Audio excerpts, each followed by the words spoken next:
जय हिंद जय भारत दोस्तों। तो दोस्तों आपका बहुत बहुत स्वागत है आपके अपने channel real time army preparation में। तो दोस्तों आज इस वीडियो के माध्यम से मैं आपको इंडियन आर्मी रैंक्स के बारे में बताऊंगा। अगर आप इंडियन आर्मी में जाना चाहते हो तो आपको इंडियन आर्मी रैंक्स के बारे में पता होना बहुत ही ज़रूरी है। तो दोस्तों आप इस वीडियो को देखने के बाद इंडियन आर्मी रैंक्स को पहचान पाओगे। तो दोस्तों अगर आप हमारे चैनल पे नए हो तो चैनल को सब्सक्राइब कीजिएगा और बेल आइकन को ऑन कीजिएगा ताकि हमारी लेटेस्ट वीडियो आप तक सबसे पहले पहुंच सके। तो चलिए दोस्तों वीडियो स्टार्ट करते हैं, बात करते हैं इंडियन आर्मी रैंक्स के बारे में। हेलो दोस्तों, मैं स्वागत करता हूं आप सभी का एक बार फिर से अपने channel real time army preparation में। दोस्तों आज यह वीडियो बहुत इम्पोर्टेंट है। इस वीडियो में हम इंडियन आर्मी अफसर रैंक के बारे में बात करेंगे। इस वीडियो को देखने के बाद आप सभी इंडियन आर्मी अफसर रैंक को पहचान पाएंगे। साथ ही साथ हर रैंक की क्या रोल्स और रिस्पॉन्सिबिलिटी होती है उसे भी आप जान पाएंगे। भारतीय सेना को शक्तिशाली बनाती है इसके हथियार और उसके जवान।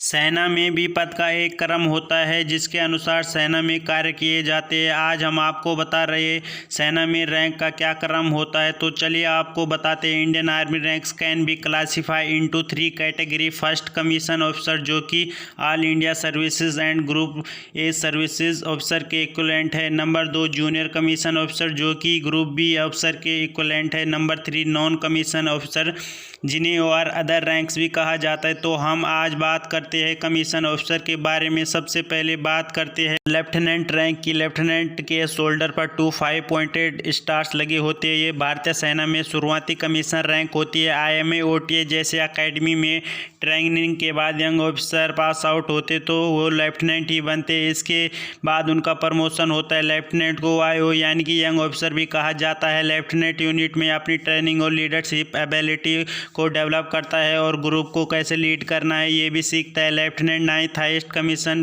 रैंक है। चलिए अब बात करते हैं कैप्टन रैंक की। कैप्टन के शोल्डर पर 5 पॉइंटेड स्टार्स लगे होते हैं। एक कमीशन ऑफिसर 2 साल के सर्विसेज के बाद लेफ्टिनेंट से कैप्टन बनता है। कैप्टन बनने के लिए कम से कम 2 साल की सर्विसेज होना चाहिए। कैप्टन बटालियन की कंपनी या किसी यूनिट की बैटरी को लीड करता है जिसमें लगभग 120 सोल्जर होते हैं। कैप्टन साथ ही साथ एंटरटेनमेंट क्वार्टर मास्टर OPJPU की ड्यूटी भी करता है। चलिए अब बात करते हैं मेजर रैंक की। अब जानते हैं मेजर रैंक के बारे में। मेजर रैंक ऑफिसर यूनिफॉर्म पर एक अशोक स्तंभ लगा होता है। एक ऑफिसर कैप्टन से मेजर बनने के लिए 6 साल की सर्विसेज करनी पड़ती है और पार्ट बी एग्ज़ाम भी क्लियर करना पड़ता है। मेजर भी कंपनी या बैटरी को लीड करता है और साथ ही साथ इंटरटेनमेंट क्वार्टर मास्टर OPJPU का काम भी करना पड़ सकता है। मेजर इंडियन आर्मी में 7th highest commission officer rank है। अब बात करते हैं लेफ्टिनेंट कर्नल रैंक की। लेफ्टिनेंट कर्नल की यूनिफॉर्म में शोल्डर्स पर एक अशोक स्तंभ और एक स्टार होता है। लेफ्टिनेंट कर्नल बनने के लिए 13 साल की सर्विसेज करना अनिवार्य होता है। लेफ्टिनेंट कर्नल बटालियन या यूनिट में सेकेंड कमांड होता है यानी कि कमांडिंग ऑफिसर के एब्सेंटी या लीव के दौरान बटालियन को लीड करता है और ज़रूरत पड़ने पर कंपनी को भी लीड करता है। आपको बता दूं कि इसके साथ साथ लेफ्टिनेंट कर्नल की रिस्पॉन्सिबिलिटी बटालियन को अच्छी ट्रेनिंग देना भी होता है और बटालियन की अकाउंटेंट जिम्मेदारी भी लेफ्टिनेंट कर्नल की ही होती है यानी कि सेकेंड इन कमांड की होती है। Lieutenant colonel 6th highest commission officer rank होता है। अभी तक हमने जिन रैंक के बारे में बताया ये सभी टाइम्स के रैंक है यानी कि एक निश्चित सर्विस के बाद ये रैंक्स मिल जाते हैं subject to clearance of part B and part D exam from major and lieutenant colonel respectively. अब आगे जो हम रैंक्स के बारे में बात करने जा रहे हैं ये सब सिलेक्शन ग्रेड में आते हैं। इसे ACR भी कहते हैं।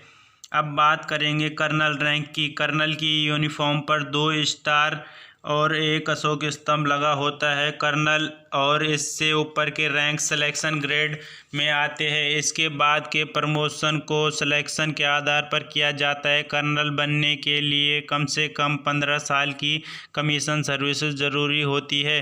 कर्नल बटालियन या यूनिट को कमांड करता है और इन्हें CO यानी कमांडिंग ऑफिसर भी कहते हैं।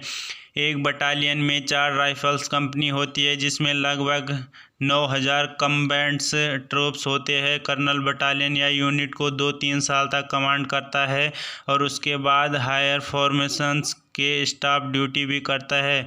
मोस्टली यह देखा गया कि ऑफिसर कमीशन के through NDA entry get approve for colonel rank in his first chance. यहाँ पे एक बात और आप ज़रूर समझे कि लेफ्टिनेंट कर्नल किसी वजह से कर्नल रैंक के लिए अप्रूव नहीं हो पाते, वो भी अपनी 26 साल की सर्विस होने के बाद टाइम्स के लिए प्रमोशन के तहत कर्नल बन जाते हैं।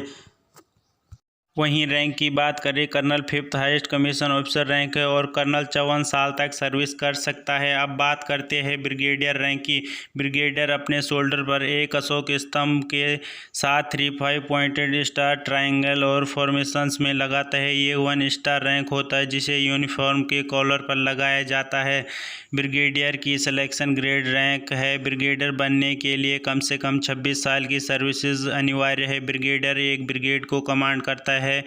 फॉर एग्जाम्पल, एक इन्फेंट्री ब्रिगेड में लगभग 3000 battle troops with supporting element होते हैं। एक इन्फेंट्री ब्रिगेड में 3 इन्फेंट्री बटालियंस होती है। ब्रिगेड कमांड करने के बाद ब्रिगेडियर हाईएस्ट फॉर्मेशंस में वेरियस स्टाफ ड्यूटी भी करते हैं। ब्रिगेडियर 56 साल तक सर्विस कर सकता है। और रैंक की बात करें तो यहाँ पर brigadier 4th highest commission officer rank होता है।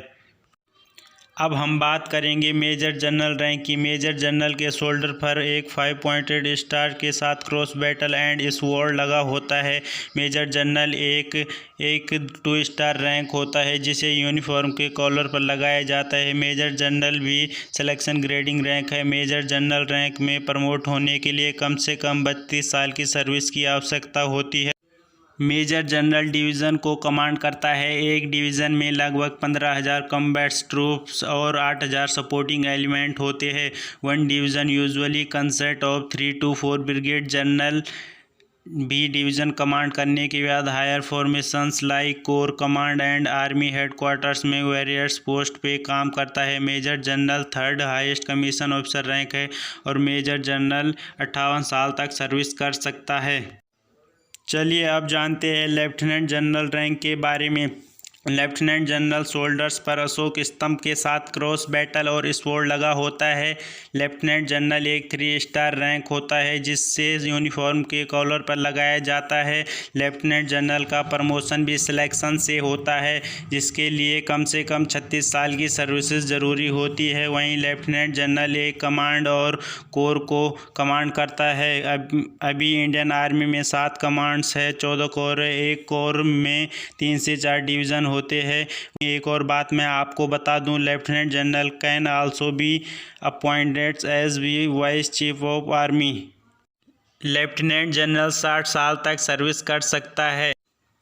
अब फाइनली बात करते हैं जनरल रैंक की। जनरल की यूनिफॉर्म पर शोल्डर्स पर एक अशोक स्तंभ 5 पॉइंटेड स्टार और क्रॉस बैटल एंड स्वॉर्ड लगा होता है। जनरल एक 4 स्टार रैंक है जिसे यूनिफॉर्म के कॉलर पर लगाया जाता है। जनरल का कार्यकाल 3 साल तक होता है या फिर 62 साल, इनमें से जो भी पहले हो जाए। ये भारतीय थल सेना की सबसे ऊंची रैंक होती है और इन्हें कमांडर चीफ भी कहा जाता है।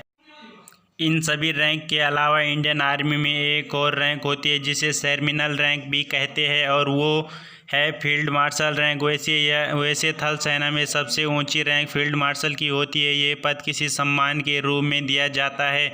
ये किसी नियमित अधिकारी को नहीं दिया जाता। अगर किसी अधिकारी ने युद्ध या किसी ऑपरेशन में सर्वोच्च प्रदर्शन किया हो तो ये रैंक उस अधिकारी को दी जाती है। आपको यहाँ पे बता दें, अभी ये रैंक सिर्फ 2 अधिकारियों को दी गई है जिसमें एक है फील्ड मार्शल KM करियप्पा और दूसरे फील्ड मार्शल सैम मनिक्सो का नाम शामिल है। हालांकि अब ये उपाधि किसी को नहीं दी जाती है। आई होप आपको इस वीडियो से एक आर्मी ऑफिसर रैंक के बारे में जानकारी मिली होगी। इस वीडियो को अपने दोस्तों के साथ भी शेयर करें ताकि उन्हें भी इंडियन आर्मी ऑफिसर रैंक के बारे में जानकारी मिले। तो दोस्तों, आप हमारे चैनल को सब्सक्राइब कीजिएगा, बेल आइकन को ऑन कीजिएगा।